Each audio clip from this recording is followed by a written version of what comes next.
Assalamualaikum warahmatullahi wabarakatuh. Perkenalkan kami dari kelompok 7 mahasiswa S1 Akuntansi semester 7 Fakultas Ekonomi dan Bisnis Universitas Pamulang. Yang beranggotakan yang pertama Renda Ismira Putri Simanjuntak, yang kedua Romanda Reza Kusuma, yang ketiga Cindy Julian, yang keempat saya sendiri Siti Fatimah, dan yang kelima Talita Nabilah, yang keenam Teguh Wibowo Ade Kurniawan.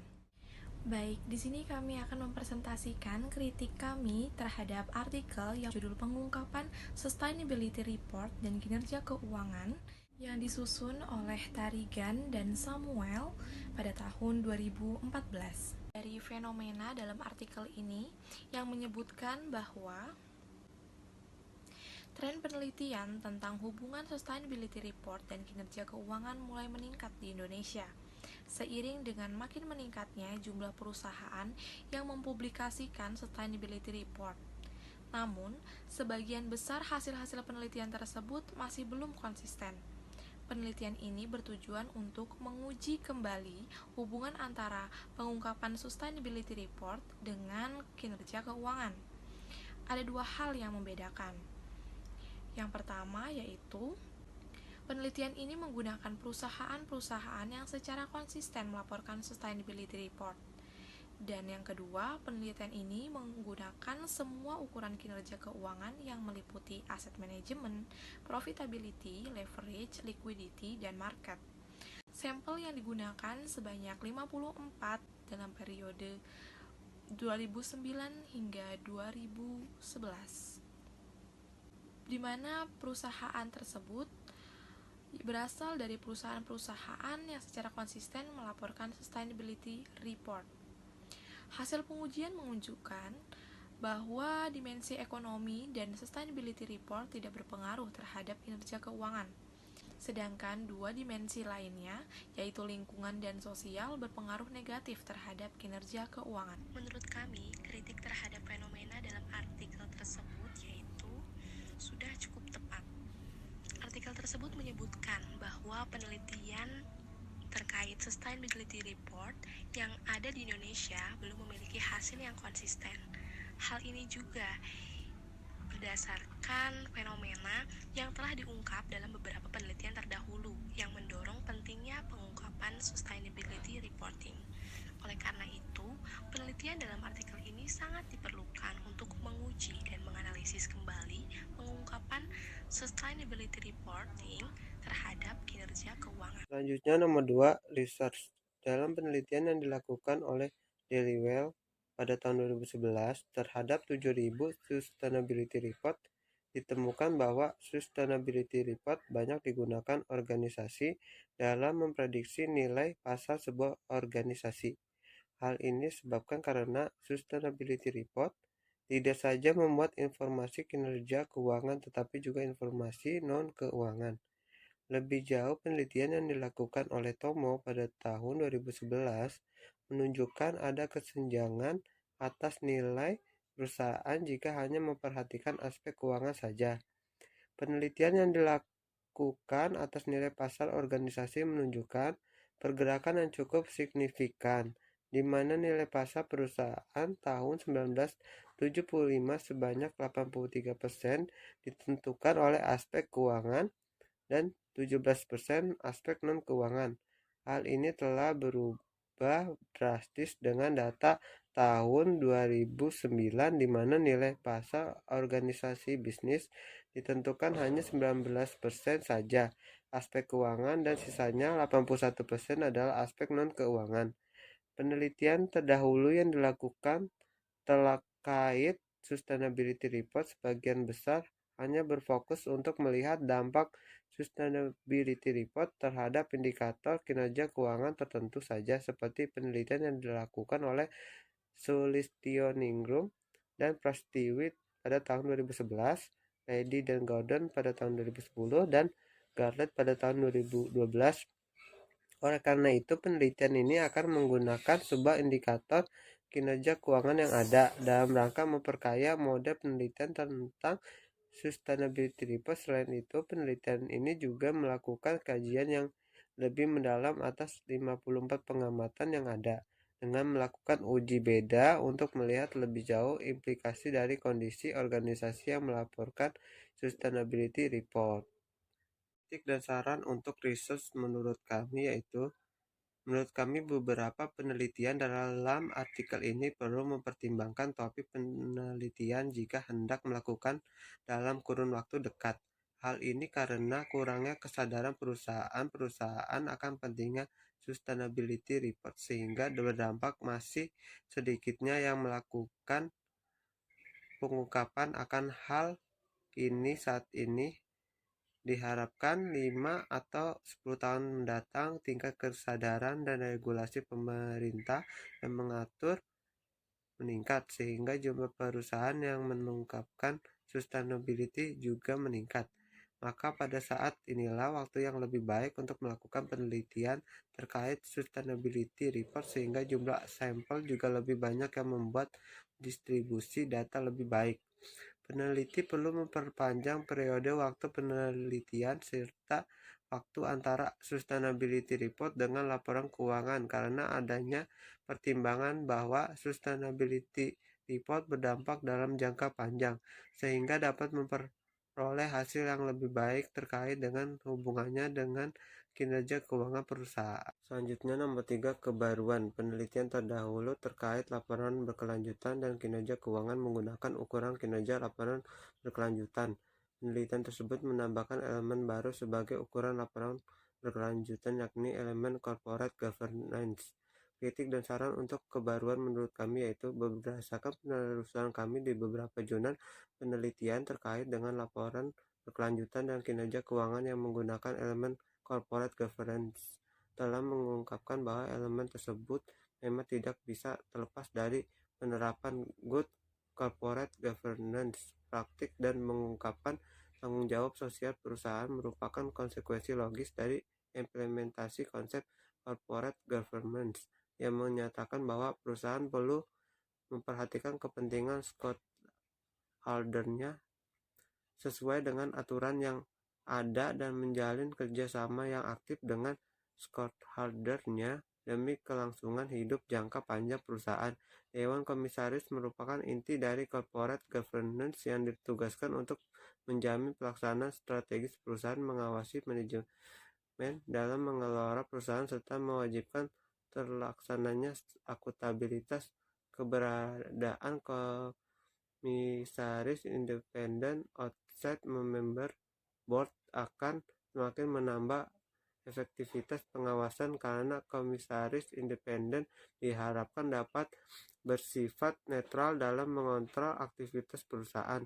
Menurut kami, penelitian menyimpulkan bahwa dalam penelitian ini menambahkan elemen corporate governance sebagai keterbaruan cukup tepat agar pengungkapan laporan berkelanjutan semakin menambah efektivitas pengawasan karena komisaris independen diharapkan dapat bersifat netral dalam mengontrol aktivitas perusahaan. 4, yaitu teori. Di sini, teori tersebut ada dua macam, yaitu stakeholder theory dan legitimasi teori. Untuk stakeholder theory ini merupakan salah satu teori utama yang banyak digunakan untuk mendasari penelitian tentang sustainability report. Oleh karena itu, kelangsungan hidup organisasi bergantung pada dukungan para pemangku kepentingan, sehingga aktivitas perusahaan adalah untuk mencari dukungan tersebut. Pengungkapan ini diharapkan dapat memenuhi keinginan dari para pemangku kepentingan sehingga akan menghasilkan hubungan yang harmonis antara perusahaan dengan para pemangku kepentingan, sehingga organisasi dapat mencapai berkelanjutan di masa yang akan datang. Dan yang kedua, legitimasi teori. Teori ini merupakan yang menjelaskan motivasi para manajer atau organisasi untuk melakukan pengungkapan laporan berkelanjutan. Legitimasi teori ini menggunakan motivasi untuk mendapatkan pengesahan atau penerimaan dari masyarakat. Laporan aktivitas tanggung jawab sosial dan lingkungan perusahaan yang dituangkan dalam report ini dapat digunakan oleh perusahaan untuk membuktikan bahwa perusahaan ini telah menjalankan tanggung jawab sosial. Hal ini sebagai upaya agar keberadaban sosial organisasi dapat diterima oleh perusahaan yang menjalankan tanggung jawabnya, serta masyarakat dapat menerima legitimasi dari masyarakat merupakan salah satu sumber daya operasional yang penting bagi perusahaan. Selanjutnya, kritik untuk teori menurut kami yaitu yang pertama, teori menggunakan stakeholder teori atau legitimasi teori sudah cukup baik. Namun, alangkah bagusnya jika pada artikel tersebut menggunakan atau menambahkan grand teori sebagai salah satu teori yang ingin dijelaskan pada artikel tersebut. Mengapa demikian? Karena pada artikel atau jurnal tersebut seseorang lebih sering menggunakan grand teori sebagai isi dalam teori tersebut. Karena di dalam grand teori terdapat banyak variabel-variabel dari penelitian yang dijelaskan. Namun, kritik yang kedua yaitu untuk penulisan dalam stakeholder teori dan legitimasi teori sudah cukup lengkap dan sudah cukup baik, serta sumber teorinya pun dan tahun dalam pengambilan teori tersebut sudah cukup lengkap untuk dijelaskan. 5 hipotesis. Ada pengaruh antara pengungkapan sustainability report dimensi ekonomi dengan kinerja keuangannya. Adapun pengaruh antara pengungkapan sustainability report dimensi lingkungan dengan kinerja keuangannya. Di sini ada kritik dan saran. Pengungkapan sustainability report dimensi ekonomi tidak berpengaruh terhadap kinerja keuangannya. Adapun pengungkapan sustainability report dimensi lingkungan berpengaruh terhadap kinerja keuangannya. Hal ini menunjukkan dalam kondisi saat ini di Indonesia, untuk mencapai kinerja keuangan yang baik, masih dapat dilakukan dengan meletakkan aspek sustainability dalam prioritas nomor 2 dan 3. Metode penelitian. Populasi dari penelitian ini adalah seluruh perusahaan yang telah melaporkan berkelanjutan organisasi dari aspek sosial, ekonomi, dan lingkungan. Sampel penelitian adalah perusahaan manufaktur, tambang, dan jasa. Karena ketiga sektor industri tersebutlah yang memenuhi kriteria menyampaikan sustainability report secara konsisten selama periode 2009 sampai 2011. Seperti yang sudah dibahas sebelumnya, kinerja keuangan organisasi perusahaan dalam penelitian ini menggunakan konsep dari Ross et al. Yang terbagi dalam 5 kelompok rasio keuangan. Yang pertama dimensi manajemen aset, yang kedua profitabilitas, yang ketiga leverage, yang keempat likuiditas, dan yang kelima pasar. Nilai dari variabel dependen ini akan didapatkan dari rata-rata setiap rasio keuangan perusahaan yang dijadikan sampel dalam sustainability report. Variabel independen dalam penelitian ini adalah pengungkapan sustainability report.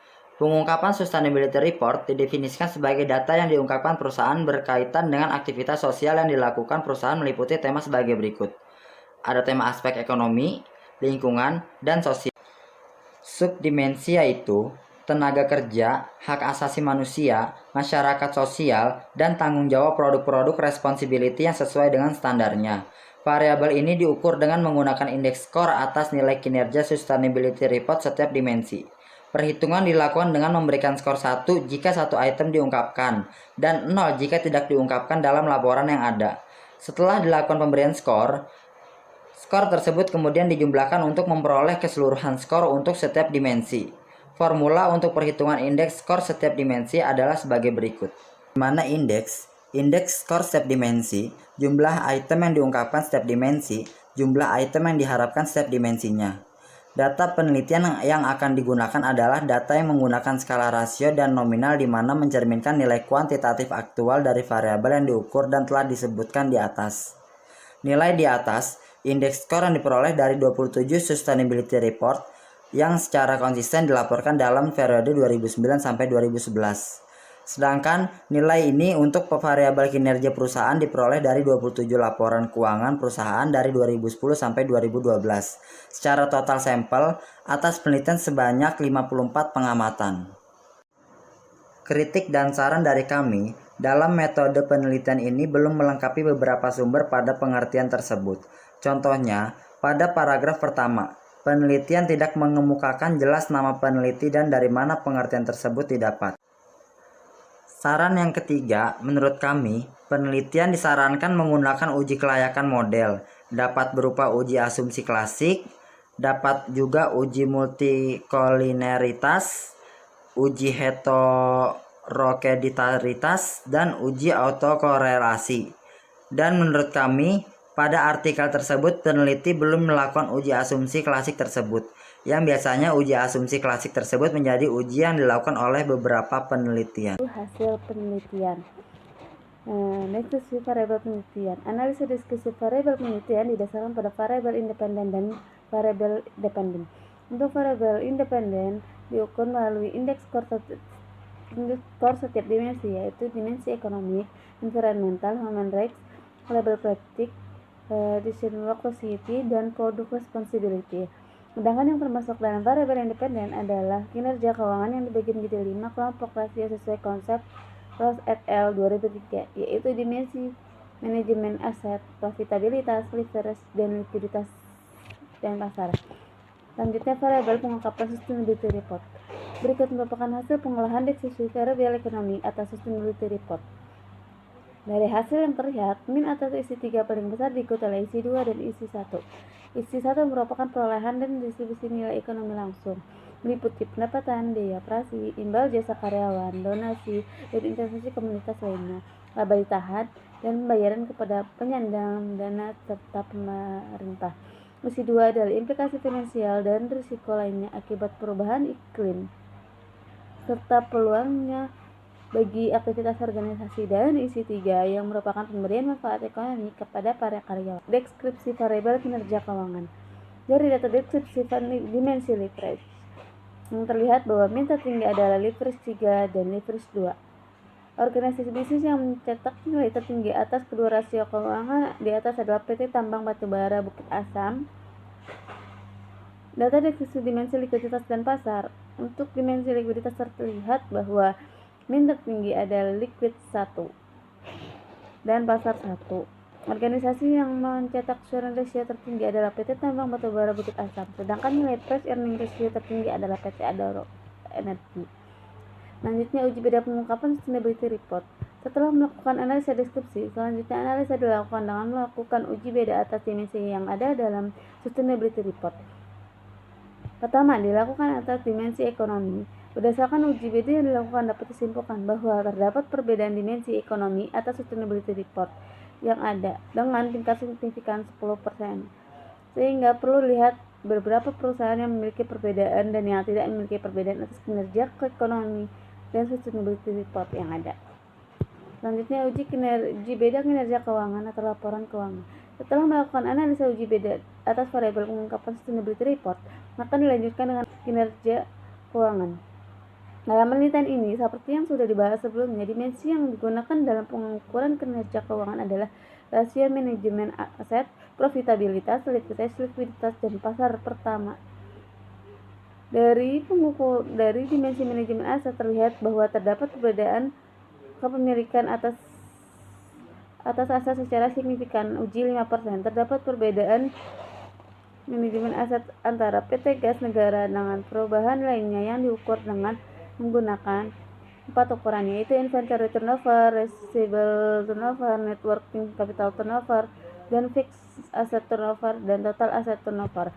Selanjutnya, uji regresi. Berdasarkan hasil uji regresi menunjukkan bahwa hipotesis pertama ditolak, sedangkan kedua hipotesis lainnya, masing-masing hipotesis 2 dan hipotesis 3 diterima. Hal ini dapat disimpulkan bahwa tidak terdapat pengaruh antara pengungkapan sustainability report, dimensi, dan ekonomi dengan kinerja keuangan. Ada pengaruh antara pengungkapan sustainability report, dimensi lingkungan dengan kinerja keuangan, dan ada pengaruh antara pengungkapan sustainability report, dimensi sosial dengan kinerja keuangan. Kritik dan saran untuk hasil penelitian menurut kami yaitu: pertama, walaupun hanya satu hipotesis ditolak, namun dapat dilihat bahwa aspek sustainability berpengaruh negatif terhadap kinerja keuangan.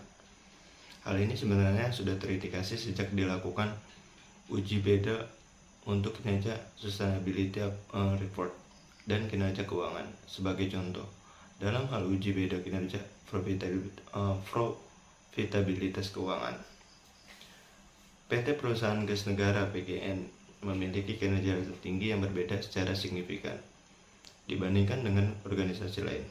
Hal ini bertolak belakang. PGN memiliki kinerja ekonomi dan lingkungan masuk ke dalam kelompok yang rendah secara signifikan dibandingkan organisasi lainnya. Lebih jauh, hasil pengujian tersebut mengindikasikan bahwa untuk kondisi di Indonesia untuk memperoleh kinerja keuangan yang bagus masih dapat dilakukan dengan meletakkan aspek sustainability pada prioritas nomor 2 atau 3. Sustainability report masih menjadi hal yang nice to have, belum sampai pada tahap great to have. Atau tingkatan yang lebih tinggi lagi adalah mandatory to have. Hal ini sesuai dengan penelitian yang dilakukan oleh Jajadikerta dan Trireksani yang menyatakan bahwa kesadaran dan pemahaman tentang sustainability report di Indonesia masih sangat kurang. Selain itu, hasil dari pendanaan yang dilakukan untuk sustainability activities seharusnya dapat meningkatkan aset perusahaan baik yang berwujud maupun aset tak berwujud. Tetapi pelaporan aset tak berwujud dari sisi laporan keuangan SAK atau IFRS masih sangat standar. Hanya goodwill, paten, hak cipta, dan franchise yang diakui sebagai aset tak berwujud dan dilaporkan dalam neraca. Sedangkan pengeluaran investasi lainnya yang berpotensi meningkatkan value of the team di masa mendatang cenderung diperlakukan sebagai pengeluaran beban periodik dan disajikan dalam laporan laba rugi. Kondisi inilah yang memunculkan pentingnya wacana untuk mengintegrasikan antara laporan keuangan dengan sustainability report yang kemudian disebut dengan integrated reporting. Selanjutnya itu kesimpulan. Berdasarkan pengujian hipotesis, analisis, dan pembahasan, dapat disimpulkan bahwa dimensi ekonomi dari sustainability report tidak berpengaruh terhadap kinerja keuangan. Namun demikian, kedua hipotesis yang lain menunjukkan bahwa dimensi lingkungan dan dimensi sosial dari sustainability report berpengaruh terhadap kinerja keuangan, meskipun pengaruhnya negatif. Hal ini menunjukkan dalam kondisi saat ini di Indonesia, untuk mencapai kinerja keuangan yang baik, masih dapat dilakukan dengan meletakkan aspek sustainability dalam prioritas nomor 2 atau 3, seperti diungkapkan oleh Jajadikerta dan Trireksan 2012, bahwa kesadaran dan pemahaman tentang sustainability report di Indonesia masih sangat kurang.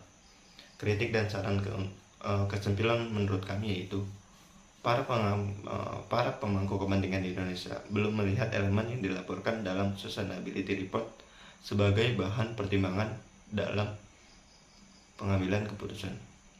Oleh karena itu, untuk melihat dampak sustainability report terhadap kinerja keuangan dan pada penelitian mendatang akan lebih baik jika aspek berkelanjutan tidak hanya melibatkan data kuantitatif saja sekunder, namun juga melibatkan data lain seperti perilaku manajer atau pemilik yang bisa diperoleh melalui wawancara atau survei.